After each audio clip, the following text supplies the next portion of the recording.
It is 3:30 a.m. on August 31st, 1888. The fog in Buck's Row is so thick it tastes like copper. In the shadows of these dark, wet streets, a woman lies broken. She was alive just 5 minutes ago. In that horrifying, fleeting span of time, an unspeakable act of torture was completed, and a phantom vanished back into the London night. They gave him a name that would echo through a century of nightmares, a name whispered in terror, but a face that was never seen, and a man who was never found. He is Jack the Ripper. The fog of Whitechapel tastes like iron and coal, but tonight it tastes like fear. Every shadow hides a heartbeat, and every footstep on these wet cobblestones could be my next victim. They searched the alleys, they read the letters, and they whispered my name in the dark, yet they never found me. Welcome to POV Documentary. We are the only storytellers bringing you history strictly through the point of view format, placing you directly inside the eyes, the boots, and the terror of the era where these chilling events unfolded. Step into the past, walk these deadly streets for yourself, and make sure to subscribe and support our channel so you never miss a journey back into the darkest corners of history. London in the autumn of 1888.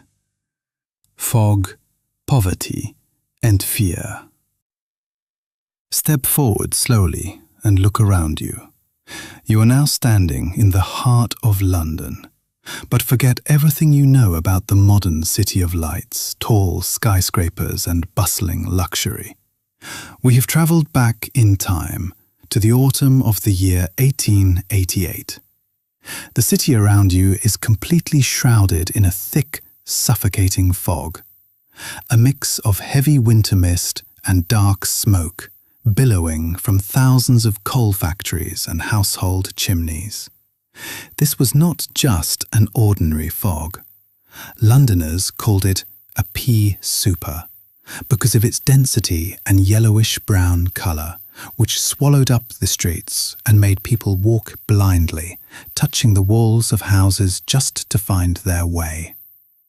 Beneath this dense, oppressive blanket, life was entirely different. London, at that time, was the capital of the greatest empire on earth. But beneath its shiny imperial crown lay a dark, rotting underworld. On one side, you had the wealthy elite living in grand mansions, riding in luxurious carriages and wearing elegant clothes. And on the other side, you had absolute misery, where tens of thousands of poor people lived crowded together in horrific, unlivable slums. It is in this gloomy atmosphere, amidst the mud, the biting cold and the despair, that our dark story begins. In the narrow, twisting alleys of a neighbourhood called Whitechapel, a silent shadow is moving. A shadow that will soon become the most terrifying nightmare in human history. Walk a little further into this narrow, suffocating alley. Welcome to Whitechapel, the eastern district of London and the poorest and most dangerous neighbourhood in the entire city during the late 19th century. If you look around, you will see dilapidated houses leaning against each other as if they are about to collapse, broken wooden doors and shattered windows patched up with rags and old newspapers. The streets here are not paved with asphalt. They are narrow paths of deep mud, animal waste, and overflowing garbage, emitting a foul, suffocating odour that clings to your clothes. In this miserable spot, tens of thousands of poor people, homeless individuals, and desperate immigrants who fled famine and persecution in Eastern Europe, especially Russian and Polish Jews, are crammed together. Most of them live in terrible, inhumane conditions, often sharing a single, damp room among entire families, or renting a bed for just a few hours a night in crowded lodging houses, where people sleep standing up, leaning against ropes because there is no room to lie down. Unemployment is rampant, despair is a daily companion, and crime is not just an option, it is often the only way to survive. Prostitution thrives in every dark corner and murky alley, because desperate women see no other way to earn a single penny to buy a piece of bread. In this forgotten corner of the world, where the rule of law barely reaches, and the presence of police is weak and fragile, the stage is set for a horrific tragedy. This is where the monster will find his perfect hunting ground. Stop for a moment and look closely at the faces passing by in the dim gaslight. These are the women of Whitechapel. Poor, broken souls who have been utterly crushed by the wheels of extreme poverty and a society that left them with nowhere to turn. Most of these women were middle-aged, worn out by years of hard labor, hunger, and chronic illness. Many had lost their families, homes, and any sense of dignity, sliding down into the dark abyss of alcoholism, using cheap gin to numb the biting cold and the constant, gnawing pain of empty stomachs. To survive the day, they had to walk the dark, freezing streets for hours, searching desperately for any man willing to pay a few meager pennies, just enough for a stale piece of bread or a night's shelter in a filthy, crowded doss house. They had no protection, no rights, and no one to care whether they lived or died. To the rest of London, they were invisible ghosts, living on the absolute fringes of society. And it was precisely this horrific vulnerability that made them the ultimate targets. They were walking alone in the dark, desperate, isolated, and completely exposed. The predator lurking in the shadows knew this better than anyone else, and he chose his prey with a chilling, calculated cruelty from among those whom the world had already forgotten. Listen closely to the hurried, anxious footsteps of the police officers echoing through the damp cobblestones. In the autumn of 1888, Scotland Yard, the legendary heart of London's police force, faced the greatest and most humiliating challenge in its entire history. When the gruesome murders began piling up one after another in Whitechapel, the police found themselves completely blind and helpless. Back then, forensic science was practically non-existent. There were no DNA tests, no security cameras, no fingerprint databases, and no modern investigative techniques. Detectives relied entirely on basic interrogations, tracking down unreliable informants, and walking the beats in the dark fog. To make matters worse, the relationship between the police and the impoverished residents of Whitechapel was built on deep mistrust and outright hostility. The locals viewed the police not as protectors, but as an oppressive arm of the state that only harassed them. Because of this wall of silence, officers struggled to get any useful cooperation or eyewitness accounts from the terrified community. As the body count rose and public panic exploded into absolute fury, the pressure on Scotland Yard became unbearable. Newspapers mocked the detectives mercilessly on their front pages, accusing them of utter incompetence, while angry citizens formed volunteer vigilante patrols to guard their own streets. The police were groping blindly in the dark, desperately chasing ghosts, while a ruthless killer operated right under their noses. The first drops of blood, the prelude to the nightmare. Hold your breath as the days grow shorter and the dark nights of August begin. Before the name Jack the Ripper was ever whispered in the terrified streets of London, a shadow of dread was already creeping into the hearts of Whitechapel's residents. The summer of 1888 was not just oppressive, it was bleeding. Before the world's attention turned to the famous canonical victims, there were earlier acts of savage violence that went largely ignored by the wider public. Women like Emma Smith and Martha Tabram were brutally attacked in the dark hours of the early morning. Martha Tabram, in particular, was found on a dimly lit staircase in George Yard buildings in early August, her body subjected to a frenzied and shocking attack that left veteran police officers deeply unsettled. At the time, the authorities dismissed these horrors as the tragic but expected outcomes of local gang violence or drunken brawls, something typical for a neighborhood drowning in poverty and crime. They didn't realize that these were not isolated incidents, but rather the grim rehearsal of a far more sinister predator. Rumors began to circulate among the terrified women of the streets about a cruel, mysterious man prowling the alleys in the dead of night, a phantom they dubbed Leather Apron. The fear was slowly building, like dark storm clouds gathering over the city. The people of Whitechapel did not yet know it, but the gates of hell were about to swing wide open, and the true nightmare was only just beginning. Step carefully through the wet, silent mud of Bucks Row in the early hours of August 31st, 1888. The clock has just struck 3 in the morning, and the dense fog clings tightly to the ground, as if trying to hide the horrors about to be uncovered. A cart driver, making his way through the dark street, notices a strange, dark bundle lying flat against the gates of a stable yard. He steps closer, lifts his lantern, and freezes in absolute horror. This is the moment the world changes forever. This is where the legend, or rather the curse, of Jack the Ripper officially begins. The victim is Mary Ann Nichols, a 42-year-old mother known to her acquaintances as Polly.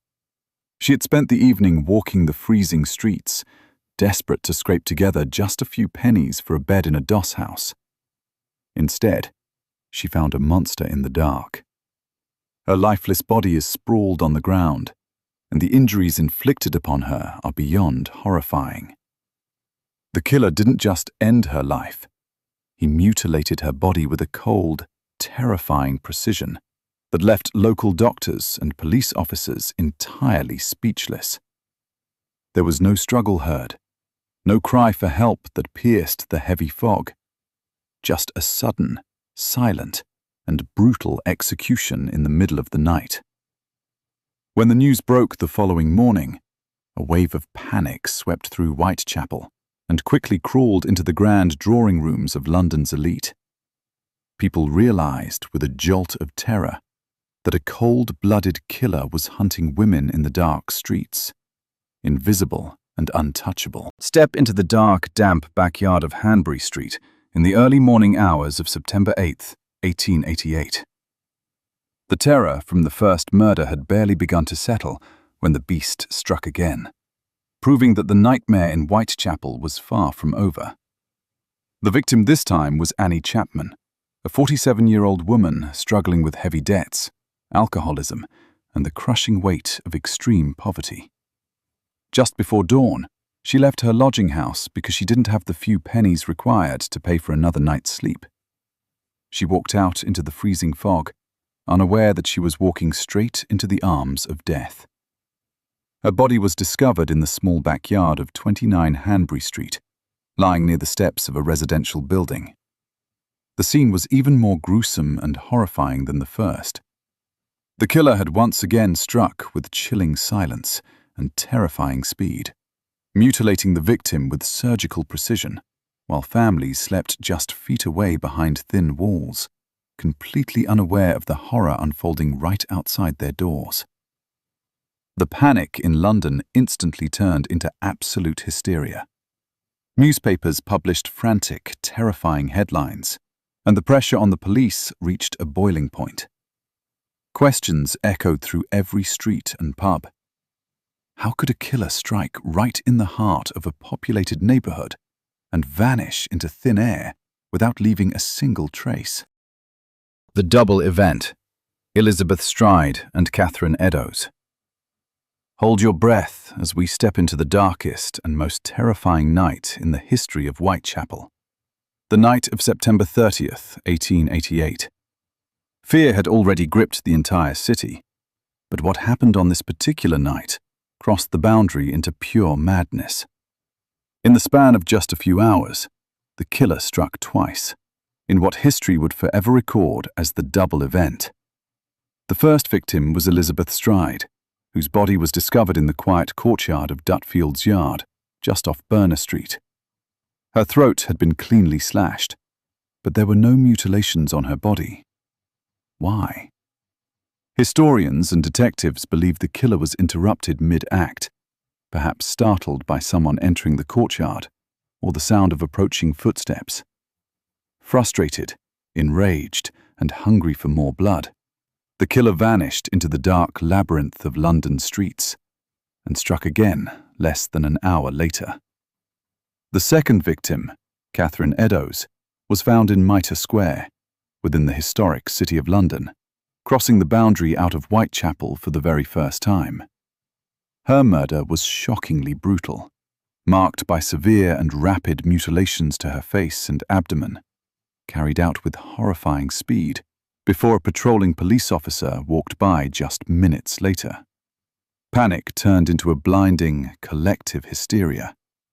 The police were utterly humiliated, and the entire city realized they were dealing with a monster who was not only ruthless and invisible, but utterly untouchable.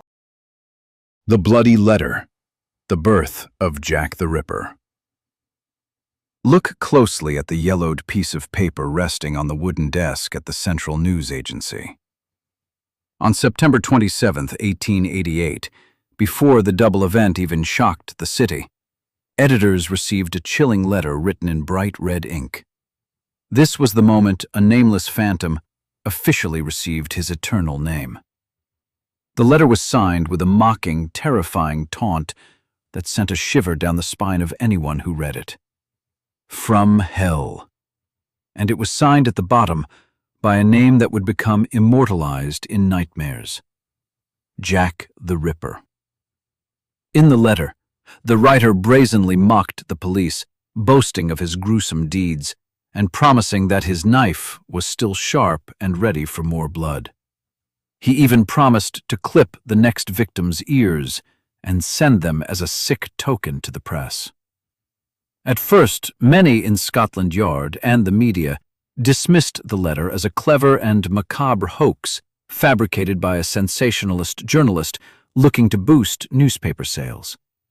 But that grim skepticism shattered completely a few days later when a package arrived containing a preserved human kidney, accompanied by another mocking note, and a medical examiner confirmed the kidney belonged to none other than Catherine Eddowes. Whether the letters were genuinely written by the killer or penned by a twisted copycat, they achieved their goal. The myth of Jack the Ripper was born, capturing the morbid fascination of a terrified public and turning a brutal murderer into an immortal legend of horror. The Ultimate Horror, Mary Jane Kelly. November 9th, 1888. Step into the darkest and most agonizing room in the entire history of crime. It is the morning of November 9th, 1888, inside a tiny, bleak room at 13 Miller's Court in Whitechapel. What happened behind these locked wooden doors represents the absolute peak of human terror. The victim was Mary Jane Kelly, a young, attractive 25-year-old woman who was by far the youngest and most vibrant of all the victims. Unlike the others who were attacked swiftly in dark alleys, Kelly was murdered inside her own private rented room, sheltered from the cold streets. When the landlord's assistant forced open the door to collect overdue rent, the scene inside paralyzed him with a horror so profound it haunted him until the end of his days. What they found could hardly be recognized as a human being. The killer had spent hours locked away in the safety of that room, unleashing an unimaginable, frenzied fury upon the helpless victim. The room was bathed in blood, and the mutilations reached a level of grotesque cruelty that defies description. The killer had finally found the time and isolation to complete his most horrific masterpiece without interruption. Yet, as abruptly and violently as the nightmare reached its terrifying climax, it suddenly stopped. After the murder of Mary Jane Kelly, the killings in Whitechapel ceased completely. The phantom of the fog vanished back into the shadows from whence he came, leaving behind a baffled police force, a traumatized city, and an open wound in history that would never truly heal. Who was the monster behind the mask? Step into the dimly lit consultation room of a Victorian detective and look over the case files spread across the wooden table. When the murders stopped, the real investigation into the identity of Jack the Ripper truly began. Over the decades, hundreds of names have been put forward, ranging from deranged local butchers to members of the royal family. But who were the primary suspects that genuinely haunted the minds of Scotland Yard? One of the top early suspects was Aaron Kosminski, a Polish-Jewish immigrant who lived right in the heart of Whitechapel and worked as a local hairdresser. He suffered from severe mental illness, harbored a deep hatred for women, especially prostitutes, and was eventually institutionalized in an asylum as his condition deteriorated. A modern DNA study years later claimed to find a match on a shawl belonging to Catherine Eddowes, though scientists still debate its accuracy. Another prominent suspect was Montague John Druitt, a well-to-do barrister and schoolteacher whose body was found floating in the River Thames shortly after the murder of Mary Jane Kelly. Because the killings stopped abruptly right around the time of his death, high-ranking police officials privately whispered that he was their man. However, tangible physical evidence linking him to the crimes has always been painfully thin. Then there was Michael Ostrog, a Russian-born criminal and con artist with a history of violent medical pretenses, and James Maybrick, a Liverpool cotton merchant whose notorious and controversial diary surfaced decades later, claiming to be written by the Ripper himself, though most historians widely dismiss the diary as a clever modern forgery. The list goes on and on, housing dozens of dark possibilities, but the truth remains locked away behind a veil of time. The Royal Conspiracy, a sinister secret behind palace doors. Step into the grand, silent halls of Victorian aristocracy. Amidst the panic and confusion that paralyzed London, a wild and scandalous theory began to whisper through the shadows. A theory that the blood-soaked terror of Whitechapel was not the work of a lone madman, but part of a dark, high-level cover-up to protect the British royal family. According to this dark legend, the prime suspect was none other than Prince Albert Victor, known to his family as Prince Eddie, the grandson of Queen Victoria and second in line to the British throne.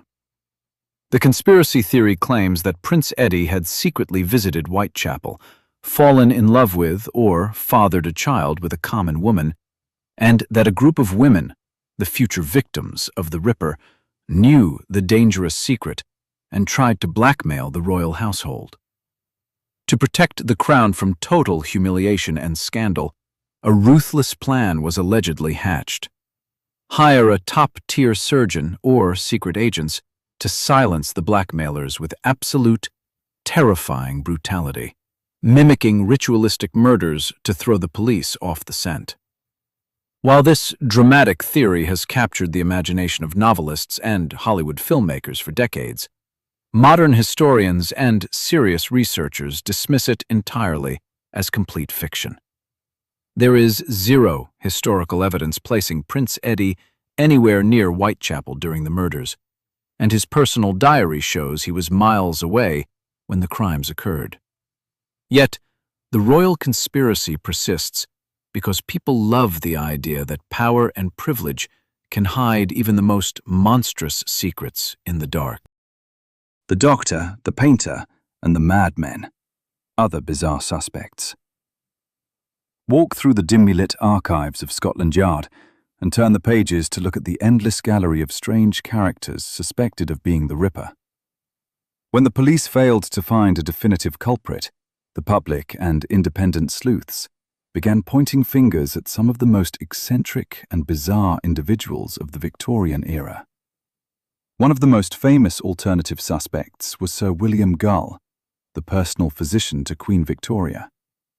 Featured prominently in popular books and films like From Hell, Gull was painted as a brilliant yet deeply unhinged man who allegedly used his medical knowledge to carry out Masonic-style executions under orders from the state.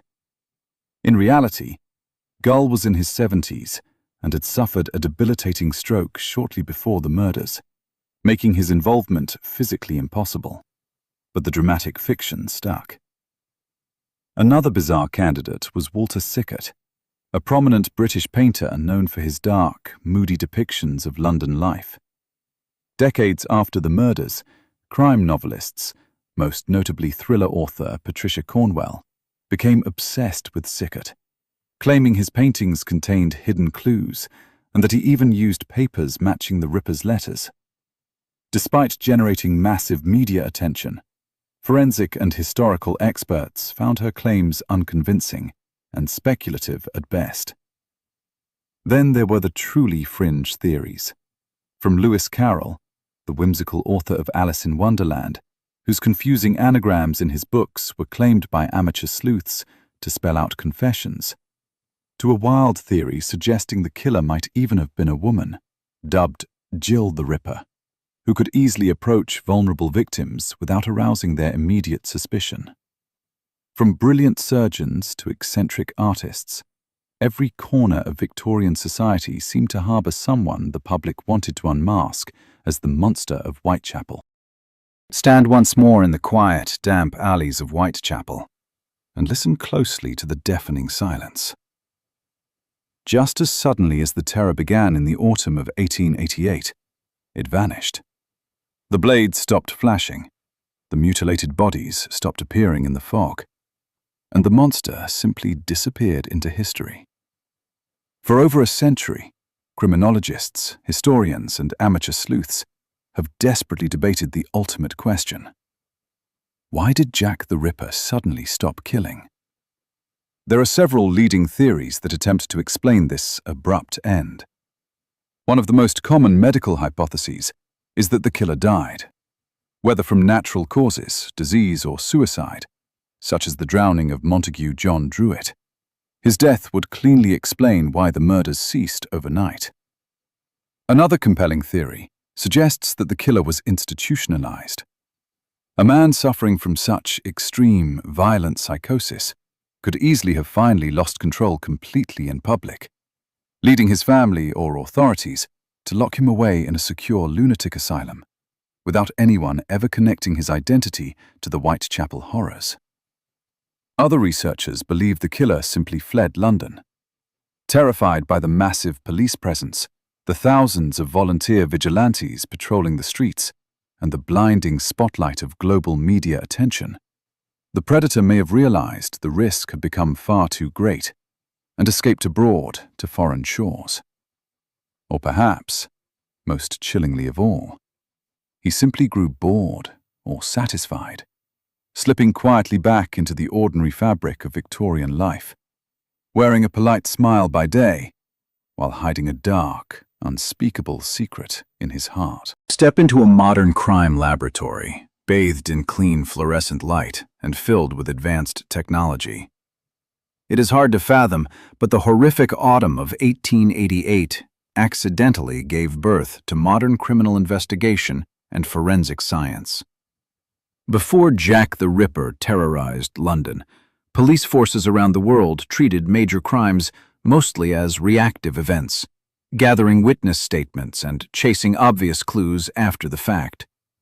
But the sheer brutality, mystery, and public panic surrounding the Whitechapel murders forced Scotland Yard to innovate in ways that changed law enforcement forever. For the very first time, authorities began systematically photographing crime scenes, preserving physical evidence, and mapping out the movements of a predator based on behavioral patterns. A police surgeon named Thomas Bond took a monumental step forward by compiling the first-ever formal criminal profile.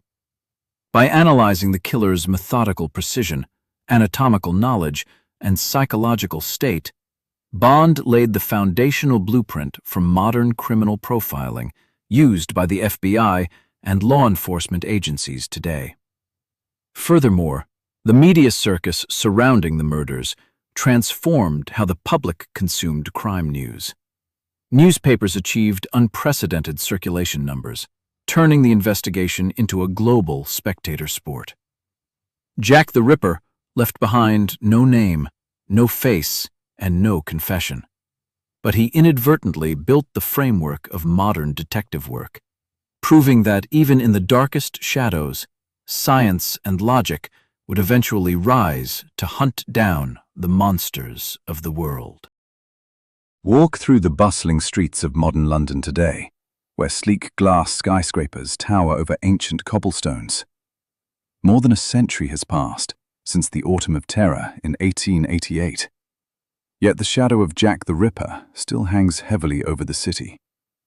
What began as a series of gruesome, real-life tragedies in the slums of Whitechapel has evolved into an immortal cultural phenomenon. Jack the Ripper is no longer just a nameless historical criminal. He has become the archetypal blueprint for the modern serial killer in human imagination. If you visit Whitechapel today, you can still book popular Ripper walks, where hundreds of tourists every week brave the evening fog to retrace the exact footsteps of the victims and the phantom who hunted them. Entire libraries of books, academic studies, true crime podcasts, Hollywood blockbusters, video games, and graphic novels, such as Alan Moore's masterpiece, From Hell, keep the legend relentlessly alive. Why does the world remain so utterly obsessed with a brutal murderer who preyed on society's most vulnerable? Perhaps because the case remains an unsolved puzzle, a timeless mystery where everyone can become a detective, examining the clues, debating the suspects, and trying to peer through the thick, impenetrable fog of Victorian London. Jack the Ripper stole the lives of 5 innocent women in the dark, but he inadvertently carved his name into the permanent bedrock of history, ensuring that the mystery of who walked the foggy streets of 1888 will haunt humanity forever. As the fog rolls back over the cobblestones of Whitechapel, and the echoes of that dark autumn fade, the mystery remains untouched by time. But you don't just have to watch history, you can live it. We are POV Documentary, and we are the only ones storytelling strictly in the point of view format, designed to transport you directly into the shoes of the era where these chilling events took place. If you want to walk the foggy streets alongside the victims and experience history as it truly happened, make sure to like, subscribe, and support our channel so we can keep bringing the past back to life.